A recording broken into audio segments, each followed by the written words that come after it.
E o Zarco culpou os pneus pela sua queda no GP da Alemanha. Cada vez mais os pneus se mostram o item mais importante da MotoGP. A queda de Johann Zarco no Grande Prêmio de Sachsenring ilustra o absurdo da situação dos pneus na MotoGP. A caminho de terminar entre os 6 primeiros, o piloto da Honda negligenciou a pressão dos pneus e caiu depois da metade da corrida. Seria um bom resultado, mas não aconteceu.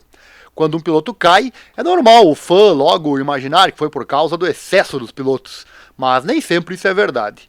Zarco, em entrevista após a corrida, disse que não caiu porque empurrou muito forte. Disse que não esperava uma queda tão drástica na temperatura dos pneus e suspeita que o Di Giannantonio e outros pilotos caíram pelo mesmo motivo. Disse que ficou surpreso com todas essas quedas. Recordando, ia tudo bem para Zarco até a 18ª volta das 30. Ele disse que não conseguiu acompanhar o grupo líder. Disse que eles eram um pouco mais rápidos do que ele, mas depois de 10 voltas controlou muito bem a sua corrida. Disse que estava na 6ª posição, se perguntando se conseguiria alcançar o piloto à sua frente. Disse que a esperança era que ele fosse capaz de manter seus tempos de volta com pneus deteriorados. Disse que aumentou sua vantagem sobre o Quartararo, então teve certeza da sua classificação, mas então percebeu que a pressão dos pneus era muito baixa. Palavras de Zarco em sua rodada de mídia. Ele falou também da temperatura dos pneus, dizendo que normalmente o piloto vai na faixa de 80 a 90 graus, referindo-se à temperatura do pneu dianteiro. Mas o francês disse que escorregou desta janela. A temperatura no pneu dianteiro caiu pelo menos para 70 graus, afirmou ele, e disse que por isso caiu. Ele disse que viu em seu display que a pressão no pneu dianteiro era muito baixa e estava se perguntando se poderia empurrar um pouco mais para aquecer mais o pneu.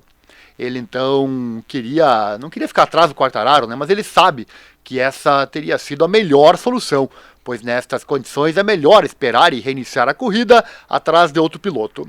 Então você perde menos do que se terminar a corrida e receber uma penalidade, disse ele. Mas ele nem terminou, então sua penalidade foi ainda maior. Zarco mais uma vez deixou claro o quão absurda é a situação dos pneus da MotoGP, dizendo que é uma pena que funcione assim. Disse que aconteceu com ele pela primeira vez, e ele disse que também teve sorte, porque não foi punido com volta longa para a próxima etapa em Brno, o que seria muito ruim, obviamente. Zarco disse que viu as bandeiras amarelas, mas por sorte sua queda não foi imediatamente, portanto evitou a punição.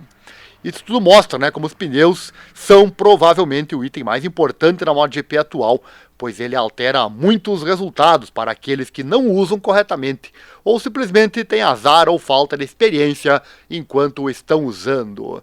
Vamos aguardar e ver como será com a nova fornecedora, a Pirelli. E aproveitando o momento, feliz aniversário, Johann Zarco! Você chegou até o fim dessa informação que eu tenho certeza que você gostou aqui no canal. Agora quero te trazer uma dica. Aprenda a investir corretamente o seu dinheiro no Brasil e no exterior. Para isso, você precisa saber somente de 2 coisas. Saber qual ativo investir e investir nele. Afinal, o conhecimento não vale nada, o que vale é o que você faz com ele. E o segundo ponto importante é aguardar ao longo do tempo. Saiba mais visitando nosso canal do YouTube Invista Certo Ariel Selba. Tá aqui na descrição ou em meus canais, ou pesquise aí no Google. Eu prometo que eu mudo a tua vida financeira de forma positiva para sempre. Acessa lá, Invista Certo, Ariel Selbach.